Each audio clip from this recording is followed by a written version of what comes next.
Good morning dear students, welcome to DNA commerce. कसे आहात? I hope मजेत असाल आणि अकाउंटन्सी एन्जॉय करत असाल फक्त DNA कॉमर्ससोबत. तर विद्यार्थी मित्रांनो, जसं की तुम्हाला सगळ्या विद्यार्थ्यांना माहितीच आहे की आपली सेकंड इयर BCom या विद्यार्थ्यांसाठी एक महत्त्वाची लेक्चर सिरीज चालू आहे आणि या लेक्चर सिरीजमध्ये आपण टॉपिक शिकत आहोत लिक्विडेशन ऑफ कंपनी. तर या टॉपिकचा एक नवीन प्रॉब्लेम आजच्या लेक्चरमध्ये आपण सॉल्व्ह करून घेणार आहोत. प्रॉब्लेम तुम्हाला स्क्रीनवर दिसतच आहे, खूप मोठा प्रॉब्लेम आहे, महत्त्वाचा प्रॉब्लेम आहे. तर शेवटपर्यंत व्हिडिओमध्ये बनून राहा, म्हणजे तुम्हाला प्रॉब्लेम चांगल्या प्रकारे समजू शकेल. तर प्रॉब्लेम सोडवण्या अगोदर विद्यार्थी मित्रांनो, जर तुम्ही चॅनलला नवीन आलेला असाल तर आपल्या व्हिडिओला लाईक करा, चॅनलला सबस्क्राईब करा आणि जास्तीत जास्त कॉमर्सच्या आणि गरजू विद्यार्थ्यांपर्यंत हा चॅनल शेअर करा, म्हणजे जेणेकरून ते अकाउंटन्सी इथून शिकू शकेल, ते पण अगदी फ्री ऑफ कॉस्ट. तर विद्यार्थी मित्रांनो, प्रॉब्लेम आपण बघूया. The following is the balance sheet of Porval Limited Pune as on 31st March 2025.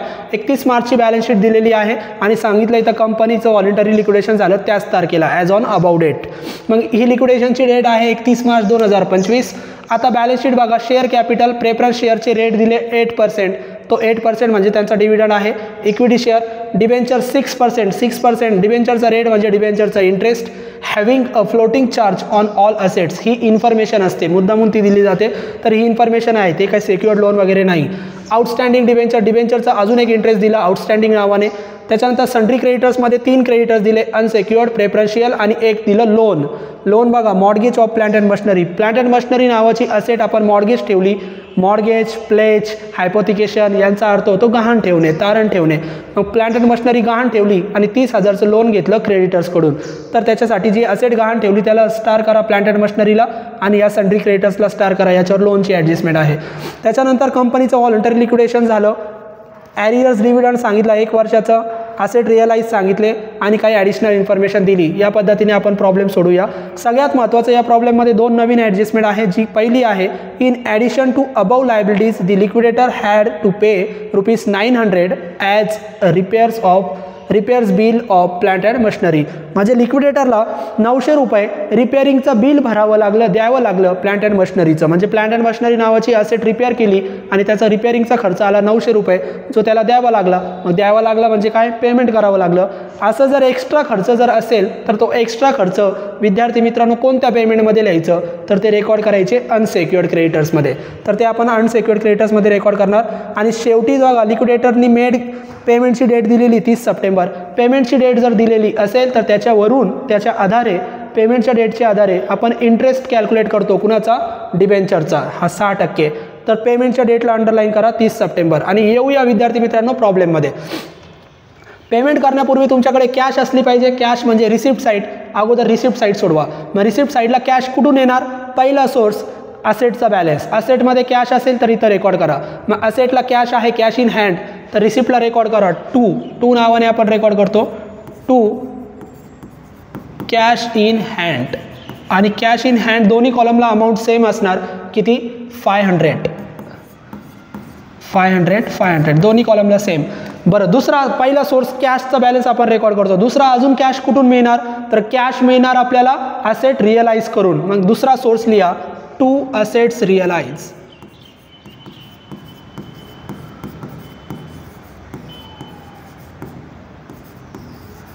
आणि कोणकोणत्या असेट्स विकल्या त्याच्यासाठी ॲडजस्टमेंट बघा. The liquidator realise the assets as follow. लिक्विडेटरने खालीलप्रमाणे असेट विकल्या. कोणकोणत्या? Land and building, plant and machinery, moulds, furniture, stock, debtors, fittings. खूप सारे असेट विकलेले आहे. परंतु याच्यापैकी एक असेट गहाण ठेवलेली. कोणती? Plant and machinery. जी असेट गहाण ठेवलेली असेल ती इथं असेट रिअलाइजमध्ये रेकॉर्ड करायची नाही. मग लँड अँड बिल्डिंग पहिली असेट आहे, ती लिहा. 1 नंबरची asset land and building.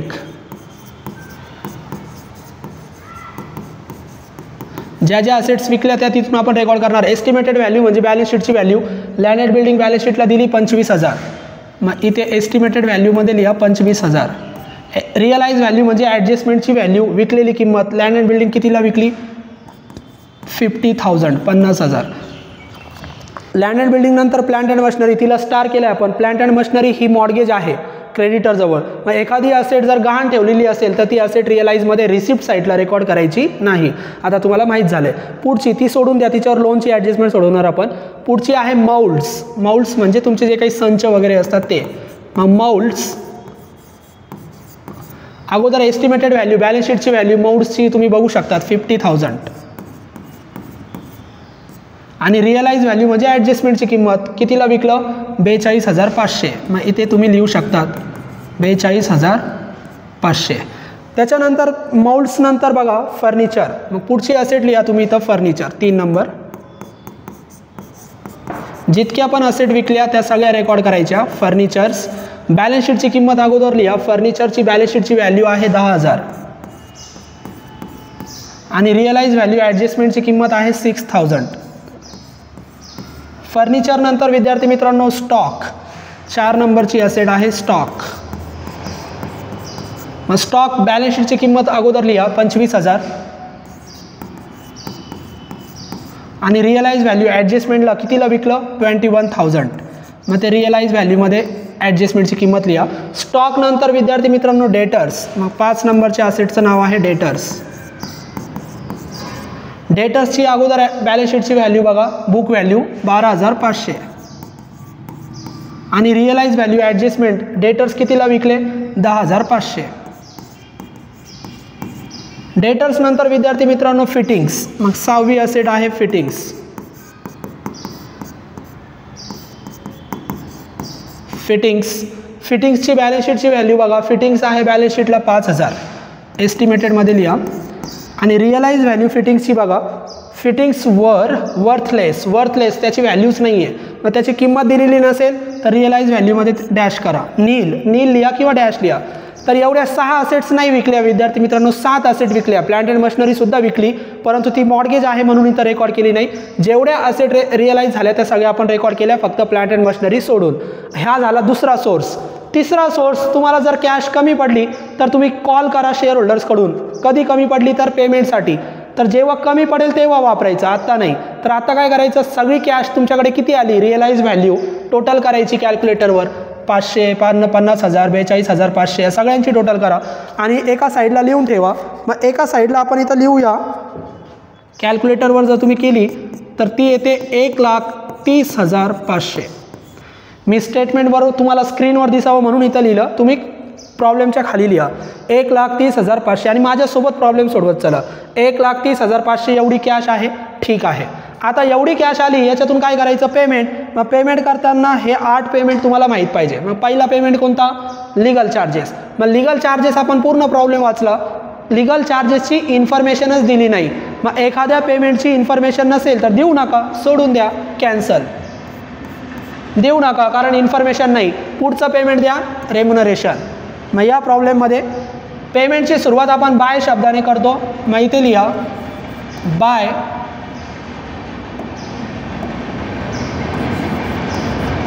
Liquidators remuneration.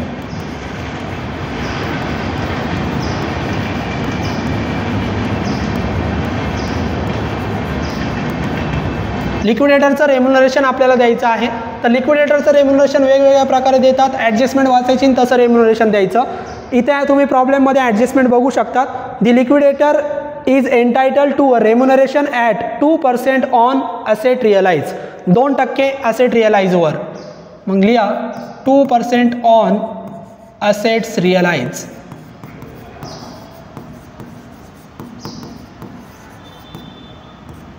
मग कंसामध्ये लिहा 2% ऑन. आता टोटल असेट रिअलाइजची टोटल करायची. मग या असेट रिअलाइजची नाही तर ॲडजस्टमेंटमध्ये इथं तुम्ही एक असेट लिहिलेली नव्हती ती सुद्धा ॲडजस्टमेंटमध्ये तुम्ही काउंट करा. Land and building 50,000, plant and machinery 55,000, माउल्ड्स 42,500, furniture 6,000, stock 21,000, debtors 10,500 आणि फिटिंगची व्हॅल्यू नाही. तर या सगळ्यांची टोटल करा. ती टोटल म्हणजे असेट रिअलाइजची टोटल. मग त्याच्यावर 2% कॅल्क्युलेट करा. त्या सगळ्यांची टोटल येते 1,85,000.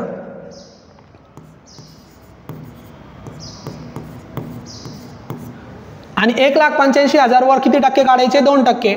मग इनरला लिहा 3,700. किती येतात 3,700. हा झाला पहिला रेम्युनरेशन. आता दुसरा रेम्युनरेशन आपण सोडूया. दुसरा रेम्युनरेशन तिथंच बघा ॲसेट रिअलाइज नंतर 2% on amount distributed to unsecured creditors, 2% unsecured क्रेडिटरला जी अमाऊंट देतात त्याच्यावर 2% रेम्युनरेशन काढा. तर तुम्हाला माहिती आहे ज्या वेळेस आपण अनसेक्युअर्डवर रेम्युनरेशन सोडवतो त्यावेळेस अगोदर प्रेफरन्शियल क्रेडिटर्सला आपण रेम्युनरेशन देतो. फक्त कधी प्रेफरन्शियल क्रेडिटर्स घ्यायचे नाही, एक्सक्लुडिंग सांगितले तर, इथं काहीच सांगितलं नाही तर प्रेफरन्शियल क्रेडिटर्सवर अगोदर द्या. मग 2% ऑन अनसेक्युअर्डच्या अगोदर कशावर? प्रेफरन्शियलवर.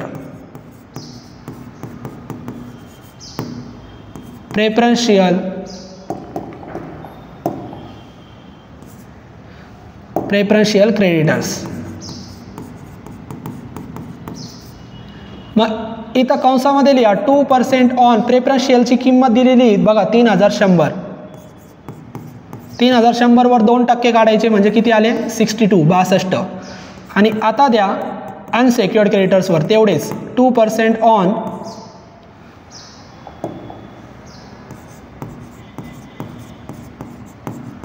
Unsecured creditors. आता 2% कंसामध्ये लिहायचं 2% ऑन कितीवर? आता बरेच विद्यार्थी म्हणणार सर 2% अनसेक्युअर्ड क्रेडिटर्स 25,000, लगेच 25,000 वर काढतील. घाई करायची नाही. 25,000 आहे आणि सुरुवातीला आपण प्रॉब्लेम वाचला होता एक नवीन ॲडजस्टमेंट. रिपेअरिंगचा खर्च झाला प्लांट अँड मशिनरीला किती? 900 रुपये. मग रिपेअरिंगचा खर्च सुद्धा कोणते क्रेडिटर्समध्ये रेकॉर्ड करतात? अनसेक्युअर्ड. म्हणजे हे 25,000 प्लस 900 म्हणजे किती झाले? 25,900. मग इथे लिहा 25,900. 25,000 वर कॅल्क्युलेट करायचे नाही. 25,000 तर आहेच, प्लस असा एक्स्ट्रा एखादा खर्च असेल तर तो सुद्धा अनसेक्युअर्ड क्रेडिटर्समध्येच घ्यायचा. मग 25,900 वर 2% काढा आणि 25,900 वर 2% येतात 518.36. मग 518च लिहा कारण 0.36 आहे. 0.50च्या कमी असेल तर आपण तेवढंच ठेवतो. 518 हा झाला तिसरा रेम्युनरेशन. चौथा आणि सगळ्यात महत्त्वाचा रेम्युनरेशन ॲडजस्टमेंट वाचा. And 10% on amount return to equity share holder. Equity share होल्डरला जी अमाऊंट तुम्ही देणार त्याच्यावर 10%. म्हणजे या 10% on equity share holder. Equity share holder. आता एक लक्षात घ्या, इक्विटी शेअर होल्डरचा पेमेंट सगळ्यांना माहिती आहे. कोणता पेमेंट असतो इक्विटी शेअर होल्डरचा? लास्ट. किती पेमेंट होणार आपल्याला माहित नाही. कधी पेमेंट करतो आपण? लास्टला. ते पण शिल्लक राहिले तर, शिल्लक नाही राहिले तर यांना पेमेंट पण करत नाही. म्हणजे आत्ता आपण इक्विटी शेअर होल्डरला किती पेमेंट देणार आपल्याला माहित नाही, कारण ते आपण लास्टला देणार. मग इक्विटी शेअर होल्डरला किती पेमेंट देणार तेच माहित नसेल तर रेम्युनरेशन पण माहित नसणार. मग रेम्युनरेशन आत्ता सोडू नका. रेम्युनरेशन कधी सोडवा? लास्टला, कारण पेमेंट पण लास्टला होणार. मग हे आता असंच राहू द्या, आपण ते नंतर सोडूया. मग रेम्युनरेशन झालं.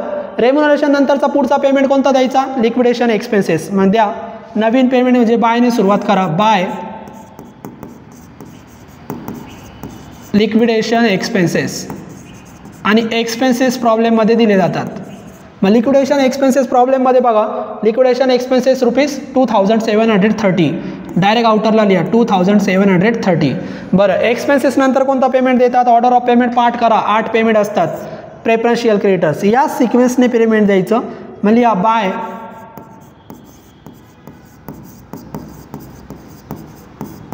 Preferential creditors. आणि प्रेफरन्शियल क्रेडिटर्सची अमाऊंट तुम्हाला माहिती आहे किती आहे? 3100. डायरेक्ट आउटरला लिहा 3100. बरं, प्रेफरन्शियल क्रेडिटर्स पण झाले. प्रेफरन्शियल क्रेडिटर्स नंतर आपण पेमेंट कोणता देतो? तर आपण पेमेंट देतो डिबेंचर होल्डर. डिबेंचर दिले का बघा प्रॉब्लेममध्ये. मग डिबेंचर आहे म्हणजे 6% डिबेंचर बाय 6% डिबेंचर. आणि यांच्यावर लोन नाही आहे, लोन क्रेडिटर्सवर आहे म्हणून यांचं पेमेंट करून टाका. 6% डिबेंचर. आता डिबेंचरला 2 पेमेंट होतात. एक त्याचं कॅपिटल म्हणजे थोडक्यात त्याची प्रिन्सिपल अमाऊंट, बेसिक अमाऊंट, आणि एक त्याचं इंटरेस्ट. मग याची बेसिक अमाऊंट किती आहे? 40,000. इनरला लिहा 40,000. आणि अजून याला कोणता पेमेंट होतो? इंटरेस्टचा पेमेंट होतो. परंतु इंटरेस्टचा पेमेंट करण्यापूर्वी इकडे लक्ष द्या विद्यार्थी मित्रांनो. 40,000च्या खाली अजून एक इंटरेस्ट दिला, outstanding debenture interest 2400 additional interest. Additional interest दिला असेल तर हा इंटरेस्ट जसाचा तसा पेड करा.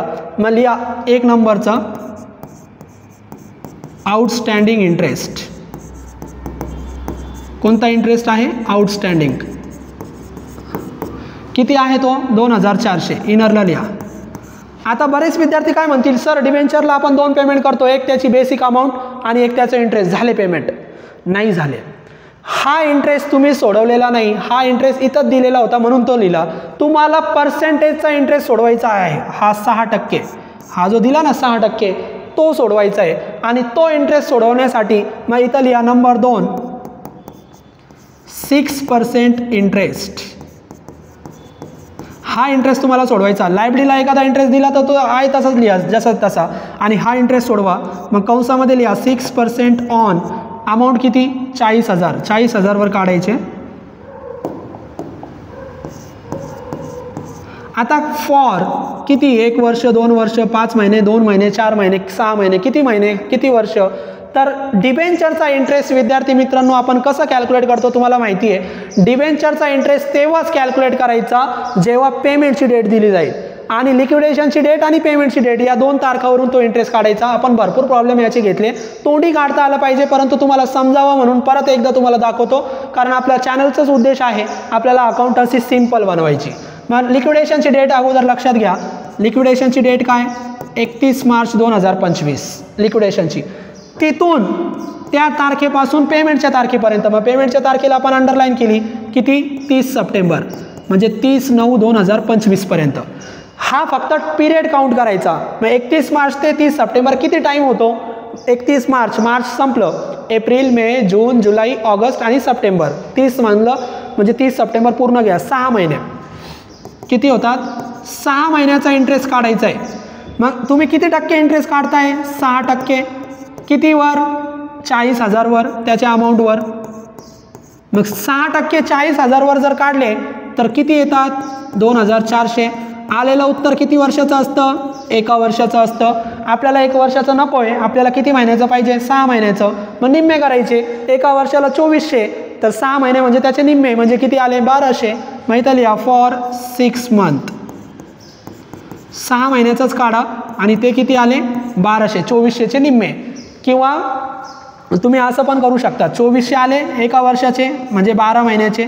किती महिन्याचे पाहिजे? 6 महिन्याचे. पण एवढं किचकट नाही येते, एवढं कॅल्क्युलेटर प्रत्येक वेळेस वापरण्याची गरज नाही, तोंडी वापरा. 1 वर्षाचे 2400 तर 6 महिने म्हणजे त्याचे निम्मे, किती आले? 1200. इंटरेस्ट आपण सोडवलं, अंडरलाईन करा, आणि टोटल पेमेंट किती झालं बघा. तर टोटल पेमेंट 40,000 प्लस 2,400 प्लस 1,200 किती झालं? 43,600. आउटरला आपण लिहूया 43,600. तर एवढं पेमेंट विद्यार्थी मित्रांनो डिबेंचरला झालं 43,600. हे तुम्हाला समजण्यासाठी मी इथं सोडवलं. आता आपण इरेज करून घेऊया. बरं, डिबेंचरचं पेमेंट झालं. डिबेंचर नंतर पेमेंट कोणता विद्यार्थी मित्रांनो? तर डिबेंचर नंतरचा पेमेंट तुम्हाला सगळ्यांना माहिती आहे कोणता असतो? Unsecured creditors. मग पेमेंट देऊन टाका बाय अनसेक्युअर्ड क्रेडिटर्स.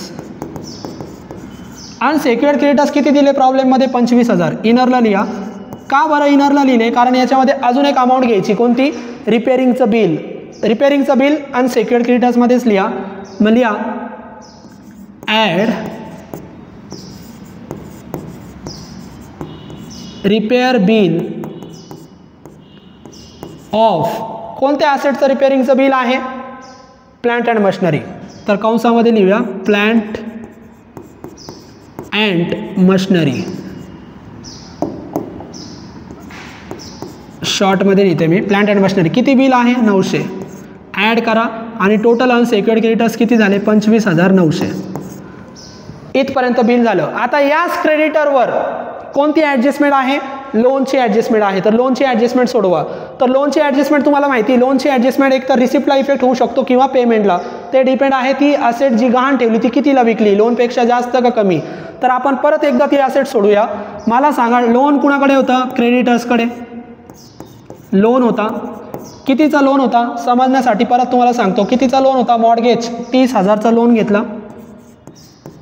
कोणती असेट गहाण ठेवली? मॉर्गेज, प्लांट अँड मशिनरी गहाण ठेवली. मग इथं मी कंसामध्ये शॉर्टमध्ये लिहितो P&M म्हणजे प्लांट अँड मशिनरी.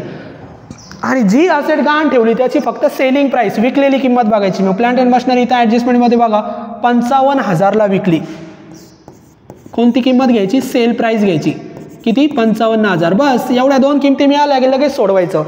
जी असेट गहाण ठेवली ती गहाण ठेवलेली असेट लोनपेक्षा जास्त असेल लोनपेक्षा जास्त किमतीला विकली तर रिसिप्टला आणि कमी किमतीला विकली तर पेमेंटला. का? कारण तुम्ही 55,000ला विकली म्हणजे जास्त किमतीला विकली, तुमच्याकडे किती येणार 55,000, त्याच्यातून लोन देणार 30,000. लोन काय होणार तुमचा नील आणि पैसे शिल्लक राहणार, म्हणून कुठे द्यायचं रिसिप्टला. म्हणजे ज्या ज्या वेळेस विकलेली किंमत लोनच्या किमतीपेक्षा जास्त असेल रिसिप्टला रेकॉर्ड करा, विकलेली किंमत लोनच्या किमतीपेक्षा कमी असेल तर लोन नील होणार नाही, पेमेंटला रेकॉर्ड करा, लोन चालूच राहणार. तर आता आपण रिसिप्टला रेकॉर्ड करू. रिसिप्टला रेकॉर्ड करताना काय नाव द्यायचं? Surplus from security. Surplus from security. आणि सुरुवात कशी करायची? जी असेट गहाण ठेवली त्याने सुरुवात करायची. म्हणजे प्लांट अँड मशिनरी. आणि कोणती व्हॅल्यू घ्यायची मी तुम्हाला सांगितली, कोणती? Sale price. मग कितीला विकलं? 55,000ला विकलं. आणि याच्यातून फक्त लेस काय लेस करायचं? लोन कुणाकडे आहे? क्रेडिटर्सकडे. मग लेस क्रेडिटर्स कंसामध्ये लोन लिहा किंवा मॉर्गेज लिहा. मग कितीचं लोन होतं? 30,000चं. आता लोनची किंमत कुठं आली? तर इथे बघा क्रेडिटर्सकडे मॉर्गेज ठेवली 30,000, ते 30,000 म्हणजे लोन. मग मला सांगा 55,000ची ॲसेट विकली, तुमच्याकडे 55,000 आले, 30,000 लोन होतं, लोन देऊन टाकलं, लोन काय झालं? नील झाला. शिल्लक राहिलेले पैसे किती? 25,000. ते डायरेक्ट रिअलाइज व्हॅल्यूमध्ये लिहा. शिल्लक राहिले 25,000. आणि एस्टिमेटेड व्हॅल्यू म्हणजे बॅलन्स शीटची व्हॅल्यू. प्लांट आणि मशिनरी बॅलन्स शीटला किती? 60,000. तर इथे लिहा 60,000. या पद्धतीने तुम्ही सोडवायचं. जास्त किमतीला विकली म्हणजे लोन नील होऊन तुमच्याकडे पैसे शिल्लक राहिले. कमी किमतीला विकली तर लोन नील नाही होणार, लोन चालूच राहणार. इकडे लिहा अनसेक्युअर्ड क्रेडिटर्समध्ये. या पद्धतीने तुम्ही सोडू शकतात. आता आपण हे इरेज करून घेऊ.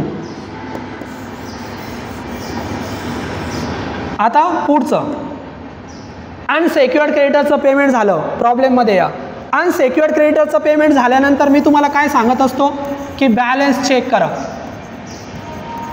आणि बॅलन्स कसं चेक करतात? Receipt minus payment. परंतु या प्रॉब्लेममध्ये तुम्ही इक्विटी शेअर होल्डरला रेम्युनरेशन देताय आणि इक्विटी शेअर होल्डरवर रेम्युनरेशन देताय, याचा अर्थ इक्विटी शेअर होल्डरला पण पेमेंट करताय.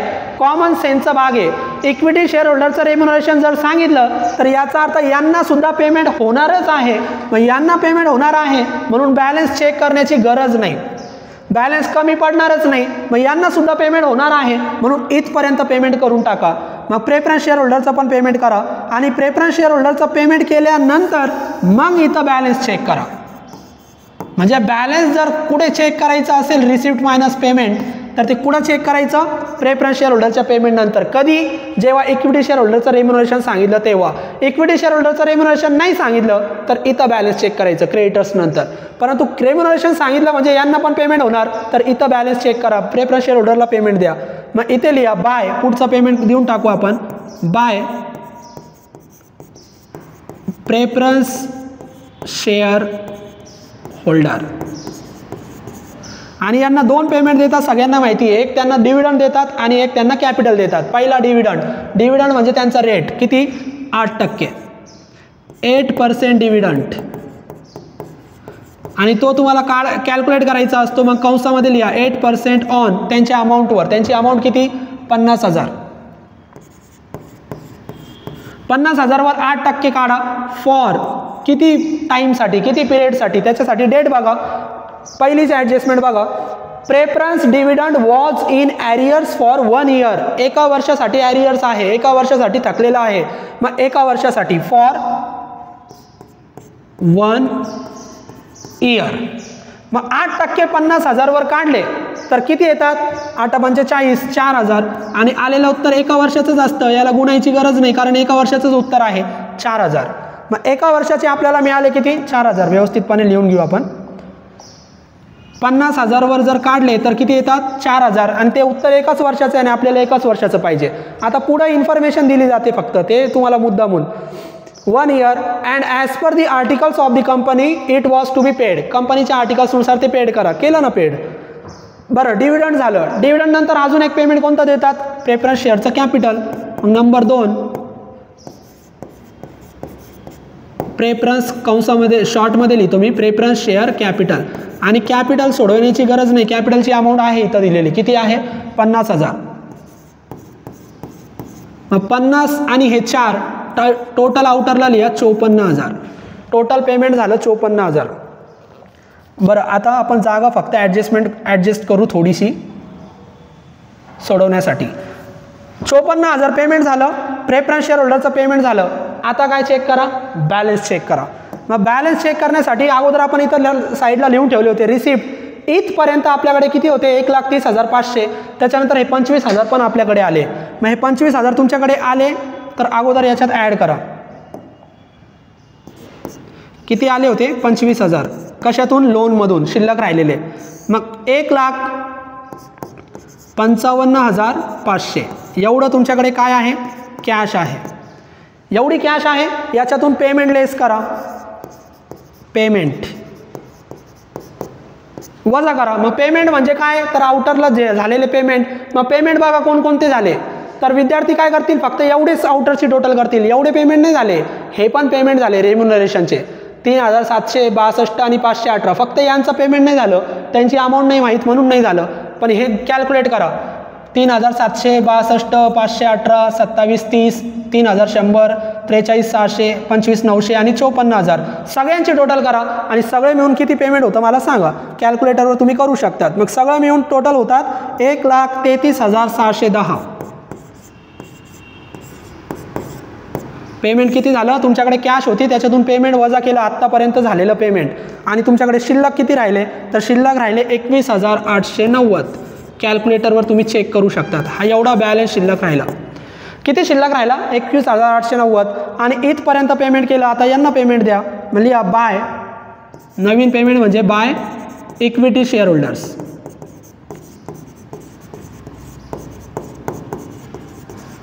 पेमेंट कमी पडला का नाही, कॉल करण्याची गरज आहे का नाही, कॅश आहेच आपल्याकडे. मग कॅश किती होती, 1,55,500. टोटल लिहून टाका, इथं क्लोज करून टाका, तुम्हाला गरज नाही कॅशची. 1,55,500. आता तुम्ही इक्विटी शेअर होल्डरला पेमेंट करताय, परंतु जर रेम्युनरेशनची ॲडजस्टमेंट विद्यार्थी मित्रांनो प्रॉब्लेममध्ये नसती तर आपल्याला माहिती जेवढे शिल्लक राहिले तेवढे आपण डायरेक्ट आउटरला लिहितो. 21,890 डायरेक्ट लिहिले असते, परंतु आता नाही लिहू शकत. इक्विटी शेअर होल्डरला एवढे सगळे नाही द्यायचे, याच्यापैकी काही अमाऊंट त्यांना काय द्यायची आहे, रेम्युनरेशन. म्हणजे याचा अर्थ ह्या 21,890 मध्ये दोन अमाऊंट आहे. एक इक्विटी शेअर होल्डरचं रेम्युनरेशन आणि दुसरा इक्विटी शेअर होल्डरचं कॅपिटल. दोन्ही अमाऊंट तुम्हाला शोधायच्या. या कशामध्ये आहे, 21,890 मध्ये. मग वर्किंग नोट सोडवा. असाच प्रॉब्लेम याच लेक्चर सिरीजमध्ये झालेला आहे, तिथं तुम्ही वर्किंग नोट बघू शकतात. हेडिंग द्या वर्किंग नोट.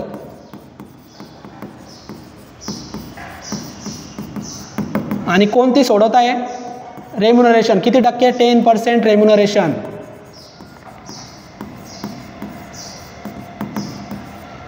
ऑन कुणाला देत आहे, equity share holders. Equity share होल्डरला 10% रेम्युनरेशन देतात. तर सुरुवात करा, तुमच्याकडे कॅश किती शिल्लक आहे. आपल्याकडे कॅश शिल्लक आहे 21,890. मग इथे लिहा पुढच्या ओळीवर, टोटल कॅश अवेलेबल किती आहे, 21,890. एवढी कॅश आहे. आता एवढी कॅश कुणाला द्यायची, इक्विटी शेअर होल्डरला. काय म्हणून द्यायची, एक रेम्युनरेशन आणि एक त्याचं कॅपिटल. मग रेम्युनरेशन किती आणि कॅपिटल किती आपल्याला माहिती आहे का नाही. मग सूत्र तयार करा, काय काय देणार, तर फॉर्म्युला तयार होईल, इक्विटी शेअर होल्डर. फॉर्म्युला तयार झाला पाहिजे, इक्विटी शेअर होल्डर प्लस त्याला काय देणार, रेम्युनरेशन. रेम्युनरेशन माहिती किती टक्के, 10%.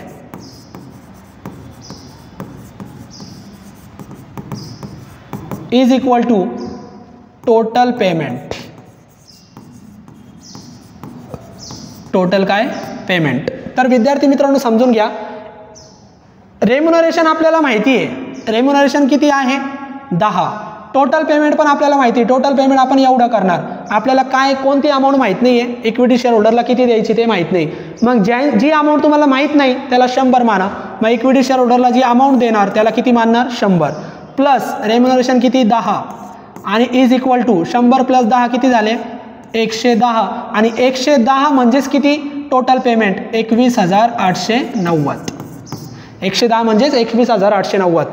आता तुम्हाला 110 ची किंमत माहिती आहे, 10 ची किंमत आपल्याला माहित नाही. मग काय करायचं, पुढच्या ओळीवर 110 ची किंमत 21,890 आहे. Total payment 21,890. तर 10ची किंमत किती क्वेश्चन मार्क. आणि खूप सोपं आहे, याच्यावरूनच काढायचं. 21,890 ही कितीची किंमत आहे सूत्रानुसार 110ची किंमत आहे. गुणिले तुम्हाला कितीची किंमत पाहिजे, आम्हाला 10ची किंमत पाहिजे, मग गुणिले 10 जी पाहिजे ती गुणाकार करा. आणि असं गुणाकार जर केलं विद्यार्थी मित्रांनो तर उत्तर येतं 1990. मग मला सांगा 1990 उत्तर जे मिळालं ते कितीचं मिळालं, 10%. 10% काय आहे रेम्युनरेशन. मग लिहा पुढच्या वेळीवर 10% रेम्युनरेशन इज इक्वल टू 1990 मिळालं. करा चौकोन याला. पहिली संख्या शोधली रेम्युनरेशनची. आता दुसरी संख्या शोधा, कोणती, इक्विटी शेअर होल्डर. खूप सोपं आहे. टोटल पेमेंटमधून रेम्युनरेशन वजा करा. टोटल पेमेंट किती 21,890 एवढं देणार. त्याच्यातून आता रेम्युनरेशन तुम्ही किती देणार 1990. मग 21,890 मधून 1990 वजा केले तर शिल्लक राहिले 19,900. दुसरी पण संख्या आपण शोधली किती 19,900. मग एक लक्षात घ्या, हे रेम्युनरेशन आपण इथं देणार 1990 आणि 19,900 कुणाला देणार इक्विटी शेअर होल्डरला. दोन्ही संख्या शोधली 19,900 इक्विटी शेअर होल्डरला, 1990 रेम्युनरेशन आणि दोन्ही मिळून टोटल पेमेंट किती 21,890. तर या पद्धतीने तुम्ही सोडू शकतात. रेम्युनरेशनची अमाऊंट किती आहे 1990. प्रॉब्लेममध्ये या इथं लिहा इनरला रेम्युनरेशन 1990 आणि टोटल रेम्युनरेशनची टोटल करा. मग टोटल रेम्युनरेशन किती झालं 6,270. या चारही रेम्युनरेशनची टोटल किती झाली 6,270. आता इक्विटी शेअर होल्डरला किती देणार ते पण सोडवलं. इक्विटी शेअर होल्डरला किती देणार 19,900. मग प्रॉब्लेममध्ये या आणि डायरेक्ट आउटरला लिहा 19,900. आता 19,900 आणि 1990 असे टोटल किती दिले 21,890 होते. 21,890 दिले. कॅश जेवढी होती तेवढी काय झाली नील संपली. म्हणजे एवढी कॅश पेमेंट म्हणून वाटली. मग पेमेंटला लिहा 1,55,500. तर या पद्धतीने विद्यार्थी मित्रांनो तुम्ही प्रॉब्लेम सोडू शकतात. तर आपण रेम्युनरेशनची ॲडजस्टमेंट कशी सोडवली परत एकदा सोडूया आपण. 10% रेम्युनरेशन कुणावर इक्विटी शेअर होल्डरवर. सुरुवात करायची, तुमच्याकडे टोटल कॅश किती शिल्लक आहे तर टोटल कॅश आपल्याकडे शिल्लक किती होती 21,890. मग आपण इथं लिहिलं टोटल कॅश आहे 21,890. मग या 21,890 पैकी दोन पेमेंट करायचे, एक इक्विटी शेअर होल्डरचं कॅपिटल आणि एक त्याचं remuneration is equal to total payment. तर इक्विटी रेम्युनरेशन आपल्याला माहिती आहे, टोटल पेमेंट किती होणार ते पण आपल्याला माहिती आहे, इक्विटी शेअर होल्डरला किती होणार ते माहीत नाही. मग त्याला किती माना 100. मग 100 प्लस रेम्युनरेशन 10 टोटल किती झाले 110. 110 म्हणजेच काय 21,890. मग 110ची किंमत 21,890 आहे तर 10ची किंमत किती खूप सोपं 21,890 भागिले 110 गुणिले 10. मग 10ची किंमत किती 1990. 10 काय आहे रेम्युनरेशन. मग रेम्युनरेशन मिळालं 1990. आता हा रेम्युनरेशन फक्त या टोटल पेमेंटमधून वजा करा. मग 21,890 मधून रेम्युनरेशन वजा केलं शिल्लक राहिले 19,900. कुणाचं उत्तर मिळालं इक्विटी शेअर होल्डरचं. या पद्धतीने तुम्ही सोडू शकतात विद्यार्थी मित्रांनो. आणि हे प्रॉब्लेममध्ये जे आपण साईडला लिहिलं ना ते आपण इरेज करून घेऊया. ते काय तुम्हाला प्रॉब्लेममध्ये सोडवण्याची गरज नाही. खाली सोडवत चला. तुम्हाला स्क्रीनवर मी का लिहितो कारण ते समजावं म्हणून आपण इथं सोडवतोय. तर या पद्धतीने आपण लिक्विडेशनचा प्रॉब्लेम सोडू शकतो. मोठा प्रॉब्लेम होता, महत्त्वाचा प्रॉब्लेम होता. असेच प्रॉब्लेम आपण ॲडव्हान्स प्रकारचे अजून पुढच्या लेक्चरला आपण शिकूया. आता आपण इथं थांबूया. थँक्यू.